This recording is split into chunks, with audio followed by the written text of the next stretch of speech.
here on God, Family, and Guns on this channel, as well as I've traveled around the country, a question I'm frequently asked is, during the tribulation, what is it should Christians be doing? Should we flee? Should we fight? Should we be preaching? What is it that we should be doing during the end times, or what is it we should be expecting during the end times? What is our role? That's a great question, because much of what we see in prophecy, whether it be in Revelation or what Jesus had to say, or the Old Testament prophets, much of what we see is what God is going to be doing and what the enemy is going to be doing. But what is it we should be doing? It's really an incredible question. Now, I'm going to answer that two different ways.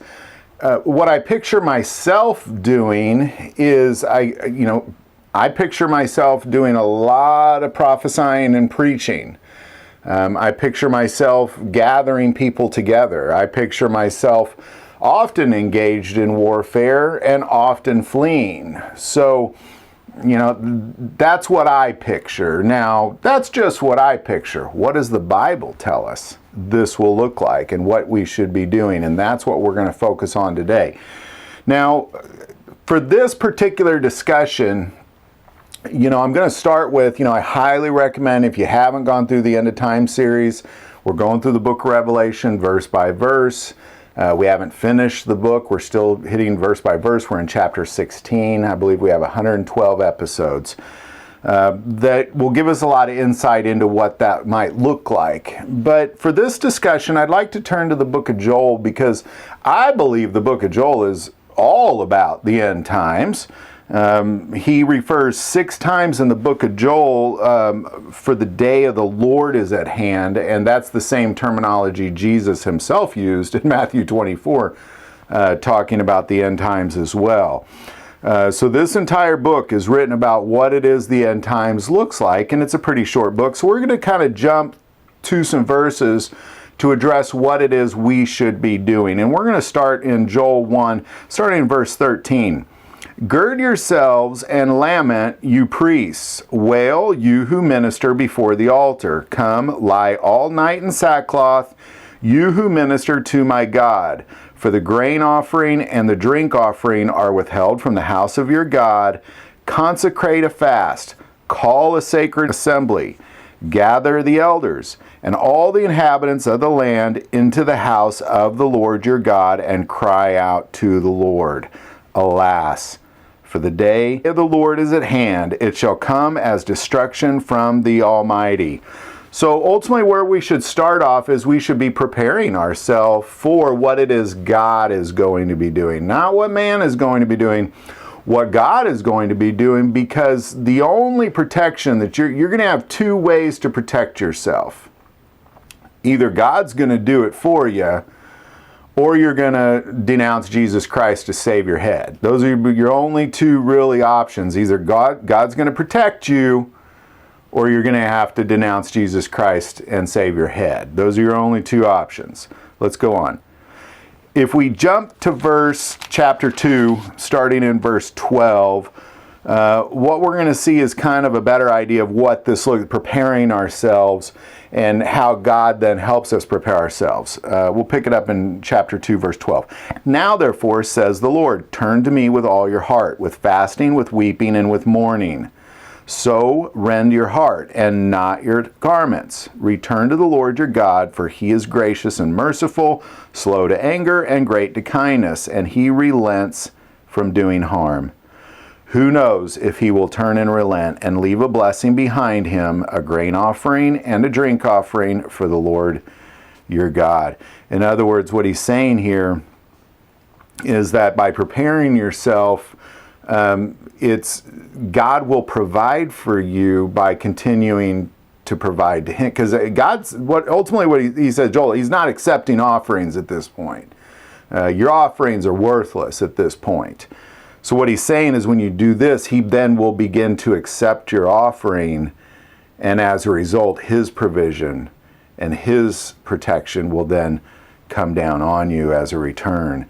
We'll pick it up in 15. Blow the trumpet in Zion, consecrate a fast, call a sacred assembly, gather the people, sanctify the congregation, assemble the elders, gather the children, the nursing babes, let the bridegroom go out from his chamber, and the bride from her dressing room. Let the priests who minister to the Lord weep between the porch and the altar. Let them say, spare your people, O Lord, and do not give your heritage to reproach, that the nation should rule over them. Why should they say among the peoples, where is their God?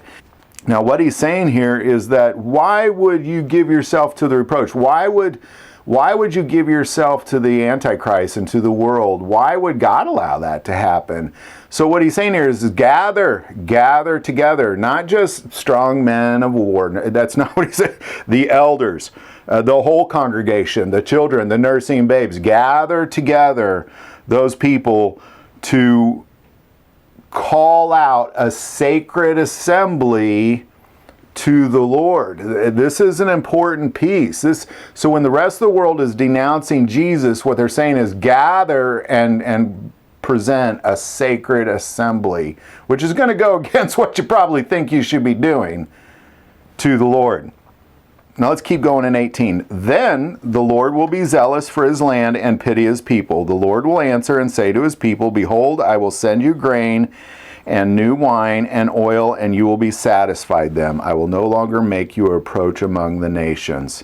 But I will remove far from you the northern army, and will drive him away into a barren and desolate land, with his face towards the eastern sea and his back towards the western sea. His stench will come up, and his foul odor will rise, because he has done monstrous things. You know,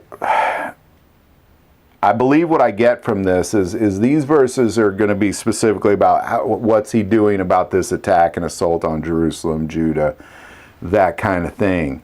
But it's confusing the enemy. It's essentially causing the enemy to be confused, to not see where it is they are, to be facing the wrong direction, and it'll remove his stench of the horrible things he has done from the land.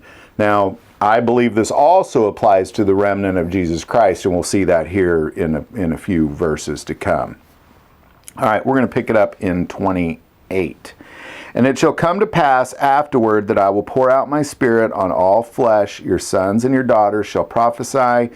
Your old men shall dream dreams. Your young men shall see visions. And also on my manservants and on my maidservants I will pour out my spirit in those days.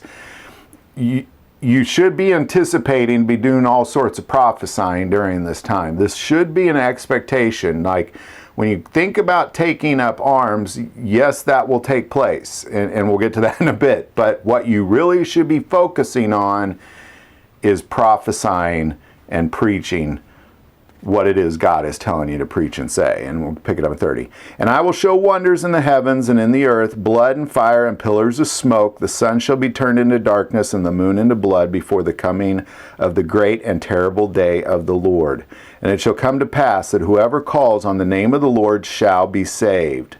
For in Mount Zion and Jerusalem there shall be deliverance, as the Lord has said, among the remnant who the Lord calls.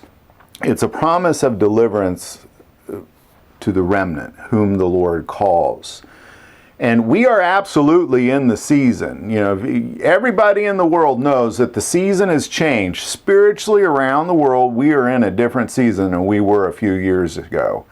And it is us, the Christians, who should be blowing a trumpet, preparing the way of the coming of the Lord.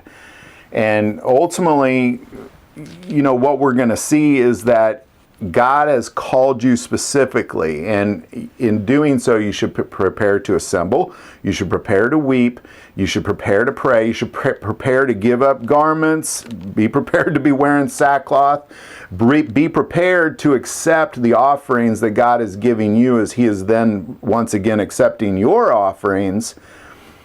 And be wise. Don't be walking around the wilderness if ravens are bringing you food. Don't sit there and shoo off the ravens. If everything's dripping with honey everywhere, don't complain that there's too much honey, that you can't find food. See what it is God is doing to provide for you during this time as a remnant, and definitely be prepared to be prophesying and preaching. All right, we're going to jump to chapter 3. We'll pick it up in 7. Behold, I will raise them out of the place to which you have sold them. I will return your retaliation upon your own head. I will send your sons and your daughters into the hand of the people of Judah, and they will sell them to the Sabians, to the people far off, for the Lord has spoken. Proclaim among the nations, prepare for war. Wake up the mighty men, let all the men of war draw near, let them come up. Beat your plowshares into swords, and your pruning hooks into spears. Let the weak say, I am strong. Assemble and come, all you nations, and gather together all around, because you're mighty ones to go down there, O Lord.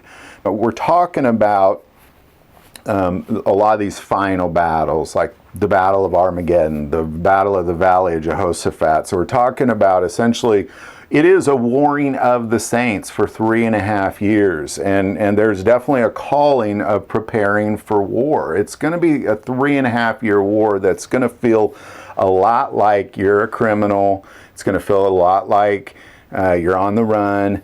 But if you do these things to prepare yourself, prepare to prophesy, prepare to preach, prepare to assemble, prepare to bring together the weak as well as the strong. That's a very important piece here, because a lot of times with our eyes we see, well, that's a strong person. But the elders, the widows, the babies, all of them, prepare to assemble to him, for him, not for battle, for him. Then he will start to provide for you. Then he will start to cause you to preach and prophesy. And then he will gather together mighty men. Let's pick it up in 12. Let the nations be weakened and come up to the valley of Jehoshaphat, for there I will sit to judge all the surrounding nations. Put in the sickle, for the harvest is ripe. Come, go down, for the winepress is full, the vats overflow, for their wickedness is great. Multitudes, multitudes in the valley of decision, for the day of the Lord is near in the valley of decision. The sun and the moon will grow dark, and the stars will diminish their brightness. The Lord also will roar from Zion and utter his voice from Jerusalem. The heavens and earth will shake, but the Lord will be a shelter for his people and the strength of the children of Israel. So you shall know that I am the Lord your God, dwelling in Zion, my holy mountain. Then Jerusalem shall be holy, and no aliens shall ever pass through her again. Ultimately, what he's talking about here is he's talking about the end time. He's talking about that final, not just the end times, the end time.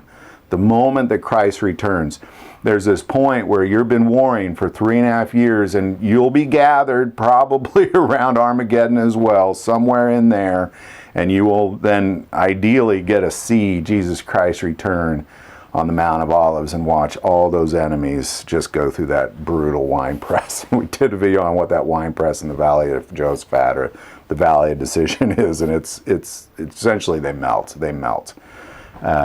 creating a pool of blood as deep as a horse's bridle. So there you go. You know, to answer that question, what should we do? All of the above. But before you do anything, prepare yourself for the Lord. You know, that's why these pre-tribulation rapture people are going to be so weak, because they're going to freak out.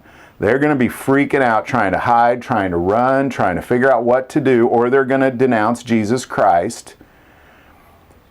Just turn to him, focus on him, turn to him, and when he sees that, when you see that your offerings are being accepted by him, he's going to start providing for you again, and he's going to start protecting you. And this is a piece. And then assemble together. Then the men of war will come. Then the provision will come. Then the protection will come. And then the war is going to find you. You don't need to go seek it. It's gonna definitely find you. And in the end, you're probably going to have to make your way to Jerusalem at some point.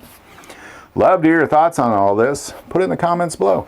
If you like this video, click like and subscribe. If you feel called to support this channel through Patreon, that link is also below. But the most important part of this channel is we take prayer requests, so never hesitate to send that in. Thank you for watching this episode of God, Family, and Guns. And as always, love God, love your family, and love guns.